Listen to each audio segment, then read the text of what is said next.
Salut à tous, on se retrouve aujourd'hui pour parler du FC Barcelone en ce samedi 12 mars. On commence directement avec le dernier match des Blaugrana, c'était avant-hier. C'était au Camp Nou, c'était contre le Galatasaray, 8e de finale aller d'Europa League. Et c'est un résultat nul, 0-0 entre les deux équipes. Donc tout se jouera pour la qualification en quart de finale de cette Europa League la semaine prochaine à Istanbul. On peut voir les stats du match, pourtant le Barça, c'est vrai, a fait match nul, mais le Barça aurait mérité de gagner quand on voit les stats. 63% de possession de balle, 14 tirs contre 3 pour les Turcs, 4 tirs cadrés, c'est peut-être ce qui a pêché côté Blaugrana, c'est qu'il y a eu trop de tirs hors cadre et un bon gardien en face, un gardien en plus que le Barça connaît très bien vu que c'est un gardien qui appartient au club, prêté actuellement à l'équipe turque. Donc dommage, bon ça arrive, de toute façon le Barça n'allait pas gagner tous les matchs jusqu'à la fin de la saison. Des fois il y a des coups d'arrêt et comme le résume la une journal sport, donc c'était hier un frein, la série est terminée parce que sur les 4 derniers matchs, c'était 4 victoires pour le FC Barcelone, toute compétition confondue. Puis là bien sûr c'est un match nul, donc c'est pas une victoire, donc c'est tout simplement un coup d'arrêt pour les Blaugrana. Et la une journal Mundo Deportivo, la version aussi d'hier, la finale se jouera du coup à Istanbul pour cette qualification. Ça me fait penser un peu au match contre Naples, le match aller où le Barça avait eu aussi énormément d'occasions. Donc il y avait eu match nul au match aller, vous vous souvenez. Le match retour, le Barça s'est imposé facilement du côté de Naples, en espérant que ça soit la même chose cette fois-ci du côté du club turc, du Galatasaray, jeudi prochain. Xavi l'a dit, Galatasaray a bien défendu et Inaki Peña a réalisé de beaux arrêts. Tout reste à faire et il faudra aller chercher la qualification en Turquie. Nous avons eu moins d'occasions que ces derniers temps aujourd'hui, mais ce sont des choses qui arrivent. Comme je l'ai dit juste avant, le Barça ne va pas pouvoir gagner tous ses matchs 4-0 jusqu'à la fin de la saison. Bien sûr, il y a des fois où c'est un peu plus compliqué, comme ça l'a été avant-hier. Il a aussi dit, ce n'est pas un bon résultat lorsque vous baissez l'intensité. Tout est pareil en deuxième mi-temps. Nous nous sommes améliorés, nous avons essayé, mais nous avons rencontré une excellente défense et un Inaki Peña qui a été spectaculaire, le gardien de cette équipe du Galatasaray. Nous allons en Turquie pour tout comme nous l'avons fait lors du match contre Naples. Nous travaillerons dur et avec humilité. Voilà ce que dit Xavi. Voilà, par rapport bien sûr à ce match, on va dire décevant, c'est dommage. Le jeune Pedri, les gars, donc moi j'ai regardé le match entier. Donc Pedri, ça a été l'une des seules satisfactions avec Adama Traoré. Pour moi, c'était les deux qui ont été à la hauteur de ce match. Il y en a plein qui n'ont pas été super bons. Donc voilà, Pedri, les gars, une petite déclaration de sa part. J'ai encore beaucoup à apprendre. Il me reste beaucoup de choses. Les comparaisons, j'essaye d'échapper à cela et je me concentre sur l'apprentissage. Voilà ce que dit Pedri. Il y a aussi une déclaration de Jordi Cruyff, la dernière tout en bas. Le retour va être compliqué en Turquie. Inaki Peña a transmis beaucoup de sécurité et sur la sortie de balle, il a été très bon aujourd'hui. On verra s'il est là avec nous cet été. Comme je dis, il est prêté jusqu'à la fin de la saison à cette équipe turque. Et vraiment, si en plus contre le Barça, il fait un gros match. Donc bien sûr, le Barça pourrait potentiellement penser à le conserver pour la saison prochaine en le mettant en deuxième gardien. Et peut-être amener de la concurrence, bien sûr, à Ter Stegen. Eric Garcia, lui aussi déçu.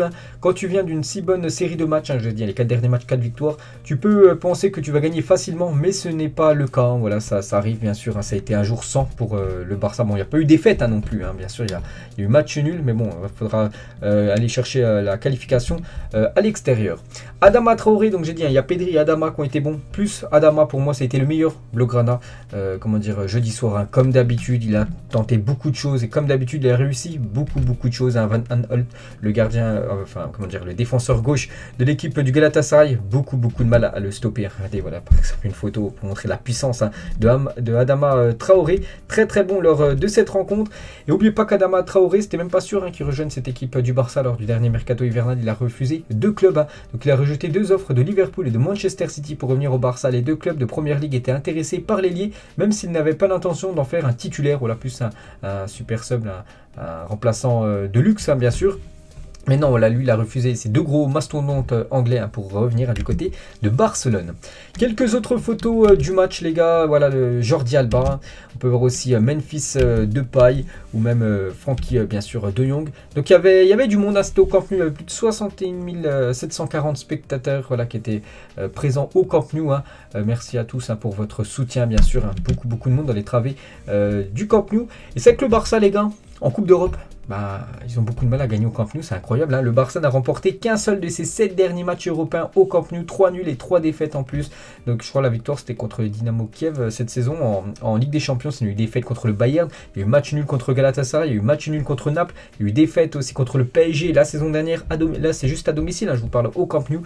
Donc voilà, beaucoup de faux pas, c'est pourtant dommage. Il y a une dizaine d'années, les gars, le Barça en Ligue des Champions à domicile, c'était à chaque fois la victoire. Que là, bien sûr, seulement une victoire sur les 7 derniers matchs, c'est très moyen.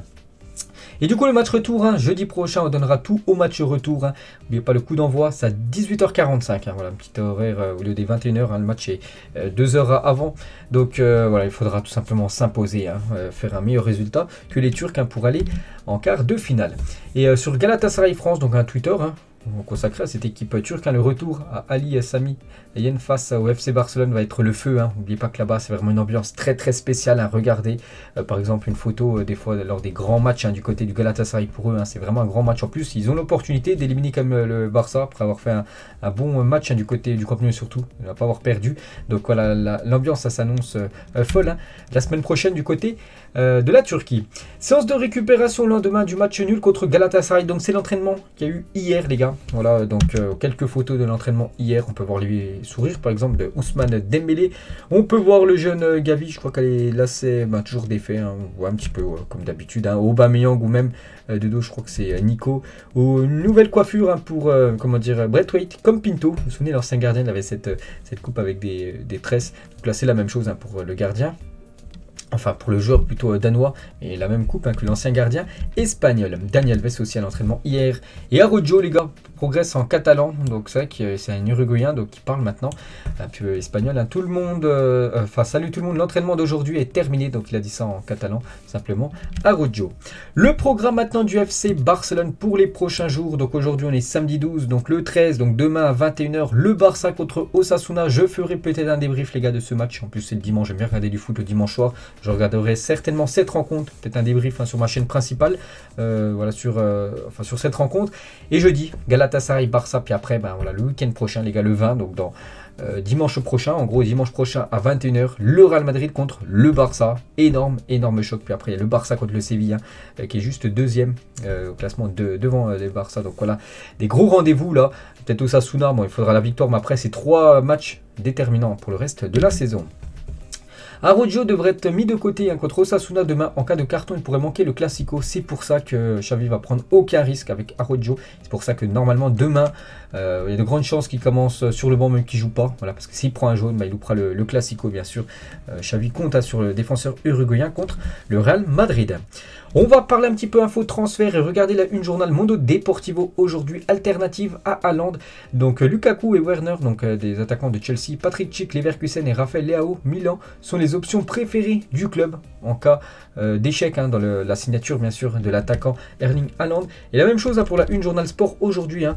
Donc le Barça attentif à Lewandowski aussi, ça peut être une piste, hein, pour le Barça. Lewandowski en fin de contrat en 2023. Et bien sûr, si Haaland, voilà, ça c'est un échec, parce qu'il n'y a pas que le Barça, il y a aussi le Real Madrid et aussi Manchester City, hein, qui a peut-être une longueur d'avance sur les 2 autres clubs espagnols pour la signature de Haaland. Donc voilà, il pourrait penser soit à ses attaquants, donc Leao, hein, Patrick Schick, Werner, Lukaku, ou Lewandowski, les gars, pour être l'alternative tout simplement de Haaland. Et l'important, c'est que Manchester City devance actuellement le Barça dans la course pour la signature de Haaland. Donc c'est pour ça qu'il y a quelques pistes, hein, alternatives, bien sûr, si l'attaquant norvégien venait à ne pas signer. Toujours avec les infos mercato, le Barça offre 5 millions d'euros par an à Noussair Mazraoui. L'offre est sur la table du côté du joueur. Donc le Bayern plutôt est également intéressé, d'après Fabrizio Romano. Donc lui, il y a de grandes chances, hein, qu'il rejoigne cette équipe du FC Barcelone. Donc 5 millions d'euros par an, ça en salaire, hein. C'est un joueur intéressant parce qu'il pourra arriver gratuitement au club, hein, vu qu'il est en fin de contrat, en fin de saison. Toujours avec le Barça est en course pour signer Rafinha, l'ancien Rennais, les gars. D'après toujours Fabrizio Romano, voilà, le Barça s'intéresse à l'ailier de Leeds United actuellement.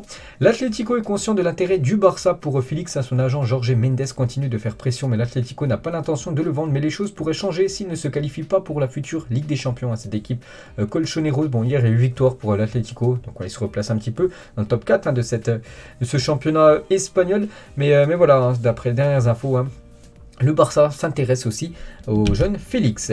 Et concernant les joueurs, les gars, avec les prolongations, donc le Barça souhaiterait proposer un nouveau contrat à Frenkie de Jong et le blinder entre cette année et l'année prochaine si tout se passe comme prévu. Une petite info concernant Frenkie de Jong. Pourrait peut-être prolonger, hein, son aventure catalane. Araujo, les gars, concernant son futur, n'oubliez pas qu'il est en fin de contrat en 2023. J'avais dit avant-hier, hein, que le PSG s'est intéressé à Araujo. Donc Araujo est calme et concentré sur la compétition. Sa passion est de rester avec le Barça et en bon terme pour les deux parties. Tout est calme actuellement pour la prolongation de Araujo. Concernant Sergi Roberto, donc le Barça n'a aucune intention de prolonger le contrat de Sergi Roberto. Le joueur le sait et a décidé de quitter le club cet été. D'après Mundo Deportivo, il pourrait rejoindre la MLS, le championnat américain. Sergi Roberto Militao, qui joue plus du tout maintenant du côté de Barcelone. Et Xavi n'était pas convaincu par Dest, mais a changé d'avis. Si Barcelone ne signe pas de latéral gauche cet été, il serait un candidat sérieux pour remplacer Jordi Alba. Pourtant lui c'est un défenseur droit, mais il pourrait peut-être dépanner en tant que défenseur gauche et de temps en temps faire souffler, on va dire, Jordi Alba. Donc en gros jouer les deux côtés pour Serginho Dest. Christensen, les gars, Barcelone, l'affaire est conclue. Bon, ça, voilà, c'est toujours pas encore officiel parce qu'on va falloir attendre la fin de la saison. Mais voilà, il a signé son pré-contrat, il rejoindra l'équipe en fin de saison gratuitement. Et avec Azpilicueta, le Barça a un accord de principe, mais il sera probablement exécuté vers la fin de la saison. Donc Christensen, c'est quasiment sûr, 99% on va dire. Et Azpilicueta, on ne sait toujours pas ce qu'il va faire, toujours du 50-50. Est-ce qu'il va prolonger du côté de Chelsea ou venir lui aussi gratuitement du côté de Barcelone?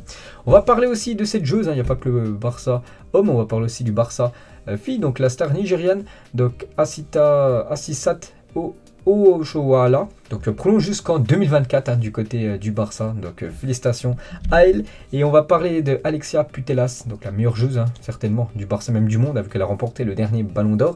Donc son Ballon d'Or est désormais exposé au musée du FC Barcelone, donc elle l'a mis hier, voilà, dans un musée, ce Ballon d'Or qu'elle a remporté, c'était en décembre dernier. Voilà une petite photo de elle avec Juan Laporta. Dani Alves, bonne nouvelle pour lui parce qu'il a été appelé par le Brésil pour les prochains matchs de qualification pour la Coupe du Monde contre la Bolivie et le Chili. Félicitations à Dani Alves. Objectif pour lui, les gars, c'était déjà de rejouer au Barça et si possible disputer la Coupe du Monde. Donc actuellement, il va jouer les deux prochains matchs là dans une dizaine de jours avec la Seleção. La même chose pour Philippe Coutinho. Lui aussi, joueur du Barça, prêté actuellement du côté de Aston Villa. Bonne nouvelle pour Philippe Coutinho, lui aussi de nouveau appelé par Tite. Et Philippe Coutinho, actuellement, il est vraiment bon du côté de son nouveau club de Aston Villa. Et depuis son arrivée en Première Ligue, il y a seulement un joueur qui a marqué ou délivré plus de passes D que lui, c'est Harry Kane, l'attaquant de Tottenham, 8 buts. Donc lui, il est déjà à 7 buts où il est décisif. Donc 4 buts et 3 passes D pour Philippe Coutinho, maintenant qui fait les beaux jours de Aston Villa. N'oubliez pas qu'Aston Villa pourrait lever l'option d'achat en fin de saison aux alentours des 40 millions d'euros.